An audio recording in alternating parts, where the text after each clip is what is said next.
அடுத்த ஒரு கட்டம் தான் கியாமத்து நாளுடைய நிலைமை.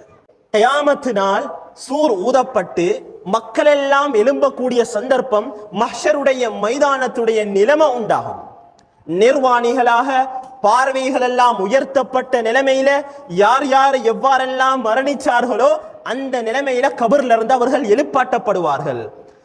அந்த கபர்ல இருந்து மக்கள் எல்லாம் எழுப்பாட்டப்பட்டிருக்கக்கூடிய அந்த சந்தர்ப்பத்துல மக்கள் படக்கூடிய வேதனை இருக்குதானே, மக்கள் படக்கூடிய சிரமம் கஷ்டம் இருக்குதானே, இந்த சிரமம் கஷ்டத்தின் ஊடாகவும் அல்லாஹு தஆலா இந்த மக்களுடைய பாவங்களை மன்னிக்கிறான். பெரியோர்களே, சகோதரர்களே, எக்கச்சக்கமான ஆயத்துக்கள் குர்ஆன்ல அல்லாஹு தஆலா விளங்கப்படுத்துறான். இந்த கியாமத்தினால் ஏற்படக்கூடிய நேரத்துல என்னென்ன விடயங்கள் எல்லாம் நடக்கும், வானம் எப்படி இருக்கும், பூமி எப்படி இருக்கும், கடல் நீர்கள் எப்படி இருக்கும். அல்லாஹ் தஆலா ஒரு ஆயத்துல விளங்கப்படுத்துறான், யௌம தரவுனஹா தத்ஹலு குல்லு முர்லிஅத்தின் அம்மா அர்லஅத். அந்த கியாமத்துடைய நாள், கபருல மக்கள் எல்லாம் எழுப்பாட்டப்பட்டு மஹ்ஷருடைய மைதானத்தில் இருக்கக்கூடிய அந்த பயங்கரமான நாள் இருக்குதே, அது எப்படிப்பட்ட நாள் தெரியுமா? அதனுடைய அமளிகள் எவ்வாறு இருக்கும் தெரியுமா?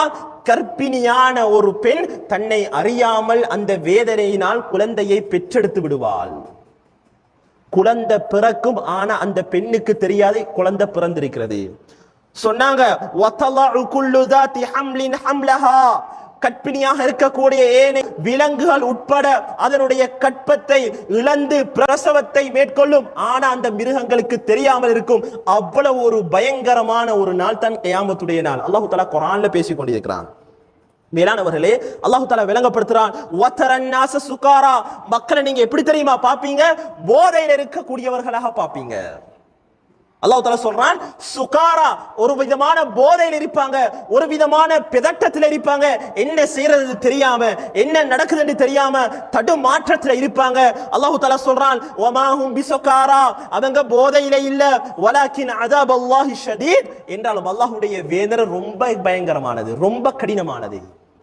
இன்னும் கேள்விகளுக்கு கேட்கல, இன்னும் அடுத்த கட்டங்கள் போகல, மீசானுடைய தராசு வைக்கப்படல, சிராத் முஸ்தகீம் பாலம் இல்ல, இன்னும் ஹவுதுல் கௌதர் தடாகம் இல்ல, இதெல்லாம் இல்ல. இப்பதான் கபர்ல இருந்து எழுப்பாட்டப்பட்டிருக்குது. மேலானவர்களே, இந்த வேதனையை தாங்க இயலாம, இந்த கஷ்டத்தை தாங்க இயலாம, இந்த சிரமத்தை கொடுத்து அல்லாஹு தஆலா சில மக்களுடைய பாவத்தை அல்லாஹு தஆலா மன்னிக்கிறான். சுப்ஹானல்லாஹ்.